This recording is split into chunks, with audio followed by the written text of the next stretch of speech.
नमस्कार दोस्तों। आज हम अरविंद कुमार सिंह द्वारा लिखित निबंध चिट्ठियों की अनूठी दुनिया पाठ के प्रश्न और उनके उत्तर पर चर्चा करेंगे।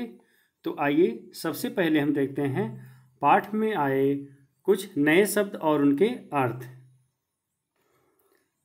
शब्द हैं अजीबोगरीब, अनोखा या सबसे अलग।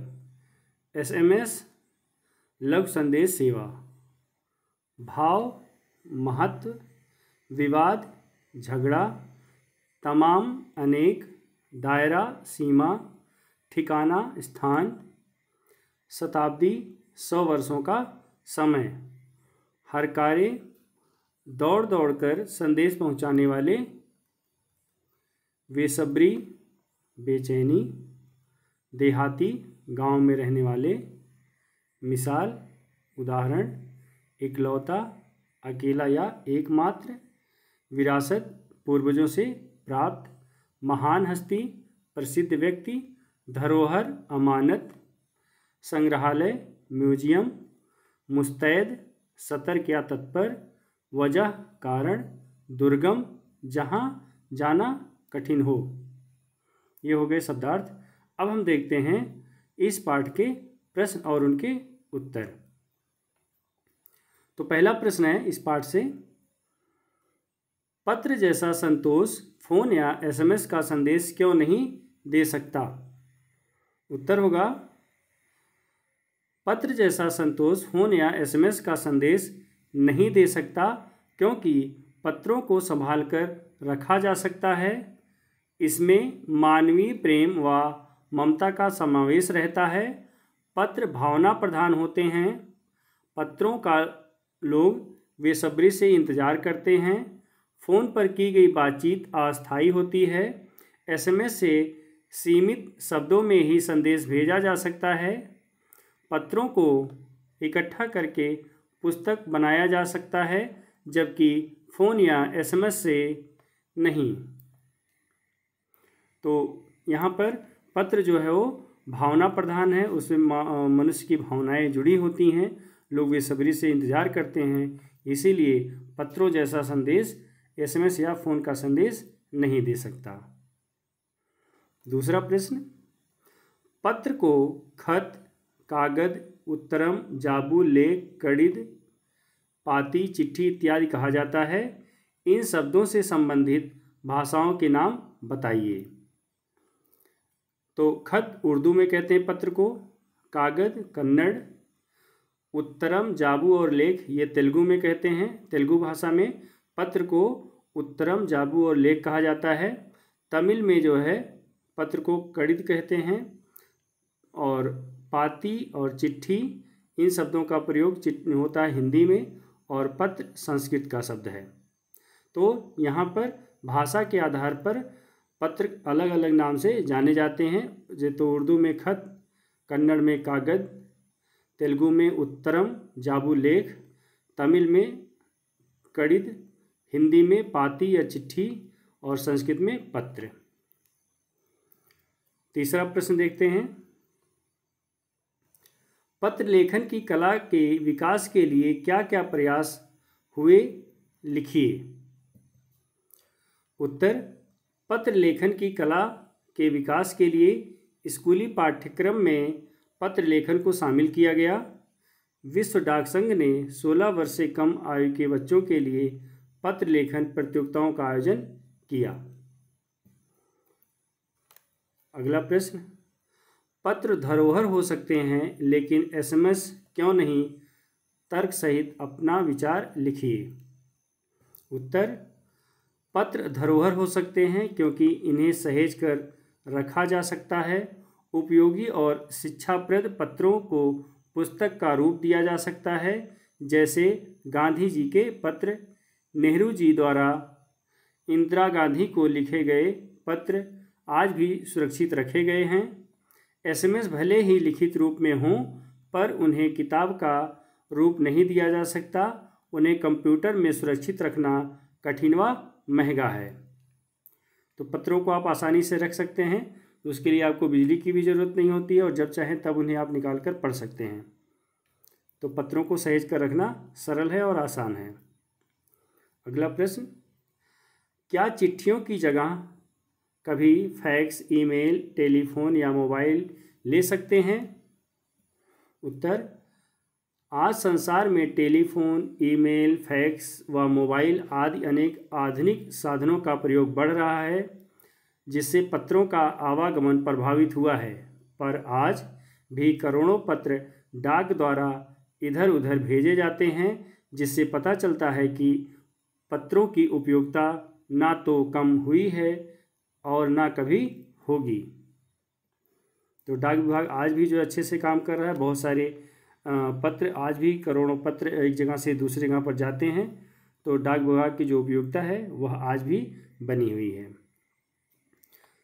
तो अब भाषा की बात देखते हैं, व्याकरण।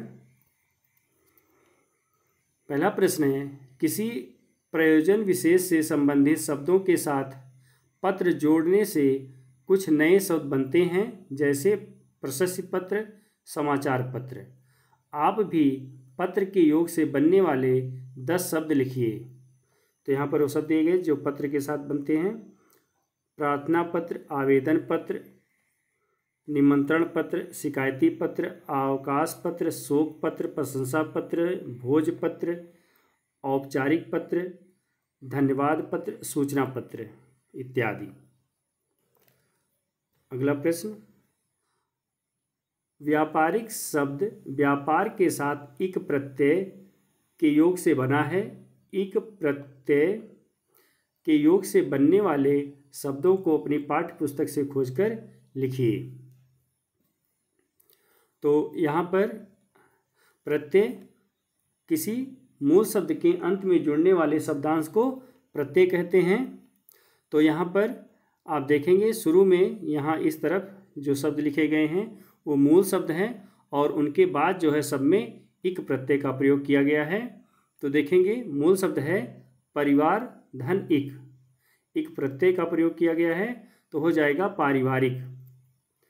समाज धन इक सामाजिक, नीति धन इक नैतिक, दिन धन इक दैनिक, अर्थ धन इक आर्थिक, संसार धन इक सांसारिक। तो यहाँ पर देखेंगे आप कि कुछ परिवर्तन हो रहे हैं। आप देखिए कि परिवार में जब इक प्रत्यय का प्रयोग किया गया तो परिवार में पा पर जब पारिवारिक बना तो इसमें क्या हुआ, पा पर आ की मात्रा आ गई पारिवारिक में। तो होता क्या है कि इक प्रत्यय जब जुड़ता है तो मूल शब्द के पहले अक्षर में मात्रा संबंधी परिवर्तन होते हैं, जो आप देख रहे हैं। अगर आ ह्रस्व या दीर्घ है तो उसका दीर्घ का प्रयोग होता है। तो पा में आ है, ऐसे लिखते हैं जो है पा प्लस आ, इसका प्रयोग हुआ है, तो ये दोनों मिलकर हो जाते हैं पा। तो यहाँ पर अतो हो जाता है, इसका दीर्घ हो जाता है, पा पर आ की मात्रा आ जाती है। सामाजिक में आप देखेंगे सा पर आ की मात्रा आ गई, सामाजिक इक प्रत्यय जोड़ने से। नीत ई और ई, इन शब्दों को आप देखेंगे ई और ई, तो ई का ए हो जाता है। ह्रस्व या दीर्घ, छोटी या बड़ी जिसे कहते हैं, ई की जगह पर ए हो जाता है। तो दोनों उदाहरण देखिए, दिन और नीत में छोटी बड़ी और ई है, छोटी है, ह्रस्व या दीर्घ ई है, उनकी जगह पर ए हो गया। तो इक प्रत्यय जोड़ने से अब पहले शब्द में जो पहला अक्षर होगा, जो मूल शब्द होगा उसका जो पहला अक्षर होगा उसमें परिवर्तन हो जाता है और ई का ए हो जाता है। इसमें देखिए आप आर्थिक में तो ये आ है, उसका दीर्घ हो गया आ। सांसारिक में सांसारिक हो गया तो आ गया। तो इस तरह से परिवर्तन होता है, तो इसको भी ध्यान रखेंगे। इन सब में इक प्रत्यय का प्रयोग करके शब्द बनाए गए हैं। अगला प्रश्न देखते हैं, दो स्वरों के मेल से होने वाले परिवर्तन को स्वर संधि कहते हैं। जैसे रविंद्र, रवि धन इंद्र, इस संधि में ई बराबर ई, आप देखिए दीर्घ ई, बड़ी ई जिसे बोलते हैं, वह हो गया है। रवि में लास्ट में ई है और इंद्र में पहला जो अक्षर है वो ई है, ई और ई मिल करके दीर्घ ई हो गया, बड़ी ई हो गया, इसे दीर्घ संधि कहते हैं।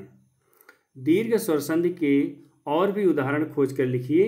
मुख्य रूप से स्वर संधियां 4 प्रकार की मानी गई हैं: दीर्घ, गुण, वृद्धि और यण स्वर संधि। ह्रस्व या दीर्घ आ ई उ, मतलब आ ए ई उ के बाद ह्रस्व या दीर्घ आ ई उ आए तो ये आपस में मिलकर क्रमशः आ ई उ हो जाते हैं। इसी कारण इस संधि को दीर्घ संधि कहते हैं। जैसे संग्रह धन आलय, संग्रहालय, यहाँ पर लास्ट में हा से हमें मिलेगा आ, और यहाँ पर आलय में आ है तो ये मिलकर के हो गया आ। तो यही हमने कहा ह्रस्व या दीर्घ, ये दोनों आपस में जुड़ेंगे, ये इसके साथ और ऊ के साथ। तो आप मतलब दोनों जो शब्द के पहले शब्द का अंतिम अक्षर जो अक्षर होगा और पहले दूसरे शब्द का पहला जो अक्षर होगा वे मिलकर के जो है दीर्घ बनेंगे, आ ई और उ, इसीलिए इसे दीर्घ संधि कहते हैं। जैसे महात्मा, महाधन आत्मा, यहाँ पर दोनों बड़ा है, ये दोनों मिलकर के इस तरह से ये दोनों मिलकर के दीर्घ होता है। तो अगर दोनों बड़ा आते हैं, बड़ा ई आती है या फिर बड़ा ऊ आते हैं दोनों, तब भी आ होगा। या इसी तरह से ई या ई दोनों आए तो ई बड़ी ई होगा। तो इस तरह से परिवर्तन होता है, इन्हीं की मात्रा का प्रयोग होगा। इस तरह के कुछ उदाहरण खोजकर लिखिए। तो दीर्घ स्वर संधि के हमें उदाहरण लिखने हैं, तो उदाहरण देखते हैं। दीर्घ स्वर संधि के उदाहरण, पहला है विद्या धन आलय। तो विद्या में लास्ट में मिलेगा आ और आलय में मिलेगा आ, ये दोनों मिलकर हो जाएंगे आ। तो आ की मात्रा का प्रयोग यहाँ पर हुआ है। आप विद्यालय में यहाँ पर देखिए आ की मात्रा का प्रयोग हुआ है, तो हो गया ये विद्यालय।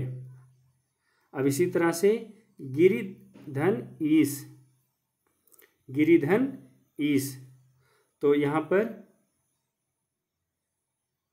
ई धन ई, ये दोनों मिलकर हो गए हैं ई। तो यहाँ पर देखिए गिरीश हो गया। साधुधन उपदेश, इसको देखिए साधुधन उपदेश। तो साधु में पहला क्या है, छोटा ऊ प्लस ऊ, ये दोनों मिलकर हो जाएंगे ऊ। तो यहाँ पर ये हो जाएगा साधुपदेश।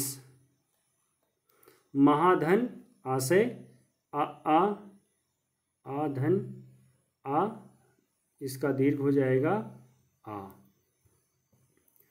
जानकी धन ईश, तो यहाँ पर आपको ई मिलेगा। जानकी के अंत में जो अक्षर मिलेगा वो ई, और यहाँ पर ई है, दोनों मिलकर के बनेंगे ई, बड़ी ई। तो उसकी मात्रा जान ई का पर लगा हुआ है, जानकीस। सुधन उक्ति, उ मिलकर के उ हो जाएगा बड़ा उ, तो उसका मात्रा लगा हुआ है सूक्ति। हिमधन आलय, हिमधन आलय में आ धन आ, ये दोनों मिलकर के हो जाएंगे आ। तो यहाँ पर माँ पर आ की मात्रा लगी है। हिमालय, हिमधन आलय, हिमालय। पंचधन आनंद, चा में आ है, ये मिलेगा, आनंद में आ, ये मिलकर के हो गए पंचानन। आ की मात्रा यहाँ पर चा पर लग गया पंचानन। पत्र धन आचार, तो ठीक यही नियम लगेगा यहाँ पर। पत्र में लास्ट में आ मिलेगा, ता प्लस आ, जब उसका वर्ण विच्छेद करेंगे तो आ मिलेगा, आचार में आ है, तो दोनों मिलकर के दीर्घ आ हो जाएंगे। तो त्रा पर आ की मात्रा लग जाएगी पत्राचार। वधूधन उत्सव, वधूधन उत्सव, तो यहाँ पर बड़ा ऊ प्लस बड़ा ऊ, ये दोनों मिलकर के दीर्घ बड़ा ऊ बन जाएंगे तो हो जाएगा बधूधन उत्सव बधूत्सव। बधूत्सव तो बड़े ऊ की मात्रा ऐसे होती है तो हो जाएगा बधूत्सव। यहाँ पर बड़े ऊ की मात्रा हो जाएगी तो दोनों मिल जाएंगे। तो ये आपका हो गया सभी जो है दीर्घ संधि का उदाहरण। अगर मेरा यह वीडियो आपको पसंद आता है तो मेरे इस चैनल को सब्सक्राइब करें और अपने दोस्तों में शेयर करें। उम्मीद करता हूँ इस पाठ से संबंधित बहुत सारी महत्वपूर्ण जानकारी आपको मिली होंगी। मेरा यह वीडियो अंत तक देखने के लिए आप सभी लोगों को बहुत बहुत धन्यवाद।